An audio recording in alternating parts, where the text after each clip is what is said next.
Bueno, acá me dijeron que hable de la Didache, así que hablemos de la Didache. Didache. La Didache es un documento que habla sobre las enseñanzas de los 12 apóstoles.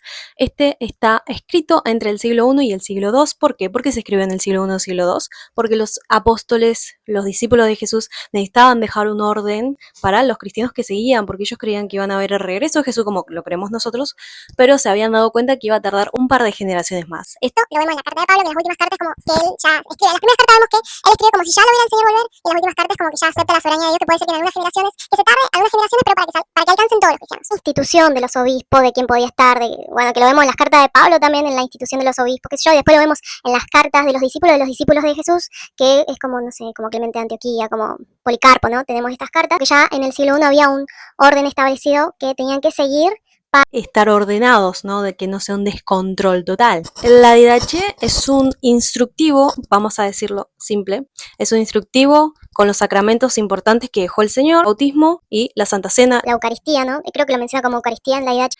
Y era un tipo discipular, que los primeros cristianos, o sea, los cristianos que recién se convertían, puedan tener esta enseñanza básica que se tendría... que se pasó, eran enseñanzas orales que necesitaban tenerlo por escrito para la futura generación, para las generaciones que seguían. Ahora, ¿por qué yo dije que a partir del siglo VI se conformó la Iglesia Católica como la conocemos hoy? Porque me dijeron que yo soy una mentirosa. En realidad lo que yo quería decir es que a partir del siglo VI, cuando se conoce, o podemos decir que ahí fue el quiebre o empezó la Iglesia Católica como la conocemos hoy en día por el tema de la sacramentalización, o sea, a partir del siglo VI, 5, 6, podemos decir que con Gregorio I, comenzaron esto de los sacramentos que se conoce hoy en la Iglesia Católica. Antes del siglo VI no estaban. El siglo IV, con el edicto de Milán, se pasó de ser la Iglesia perseguida a la Iglesia protegida, básicamente. Y ahí empezaron lo que los concilios que conocemos, los concilios de Nicea, los concilios no son de la Iglesia Católica, o sea, se empezó a usar el nombre católico porque católico significa universal y se hablaba de la Iglesia universal, pero nosotros comprendemos hoy en día como Iglesia Católica a un sistema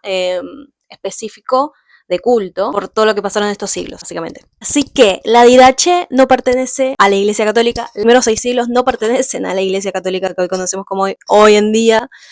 Tampoco pertenece al protestantismo. Pertenece a la Iglesia perseguida del primer siglo, de los primeros siglos de la Iglesia perseguida. De la Iglesia primitiva. Es un instructivo de enseñanza. Dar la Santa Cena, instrucciones para bautismo, instrucciones. Son solamente eso, son enseñanzas que se tenían en los primeros apóstoles, los discípulos querían tener algo como, bueno, para que no se tergiverse lo que estamos diciendo, porque había muchas herejías en esos siglos, dijeron, vamos a hacer la Didache, vamos a hacer algo por escrito para que después no tengan problemitas. Después tuvimos un montón de problemas en estos 21 siglos, pero bueno, ellos trataron de evitarnos los problemas. Nada, léanla si pueden, lean. Está estudiando historia eclesiástica.